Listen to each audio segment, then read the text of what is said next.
Кулбурасто бир акыркы 10 жылдан бери биз конвейер система менен иштейбиз. Бушуга көндүрдүк. Марат айткандай, жетекчи өзү кызыкпаса, конвейер системанын маанисин өзү түшүнбөгөн болсо, анда бул системаны киргизе албайт экен ишканага. Ошон үчүн жетекчи өзү окуш керек экен, өзү үйрөнүш керек экен. Бизде көпчүлүк учурда жетекчилер өзү сатууну кылат, а бирок удаленно фабриканы башкарат да. Ошондон улам бул система кура албай келатат. Бул ушул эле учурда сырттан келген ишкерлер келип атат бүгүнкү күнү бизге, Бангладештер. Аларды дагы биз жеке адам өзүң тиктеп берип атабыз да. Алар андай эмес. Алар команда менен иштей турган кишилер да. Аларды да бүгүнкү күнү биз мындай айтканда өзүбүздүн туура эмес билимибиз менен бузуп алып атабыз.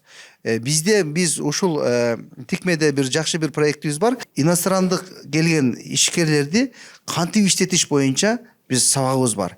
Буюрса ошолор боюнча дагы бир канча тажрыйба жыйнадык. Тажрыйбалуу кишилер келип туруп, конвейер системаны кантип бөлүштүрүш керек, алар менен кандай мамиле иш алып барыш керек экенин буюрса биз бөлүшөбүз.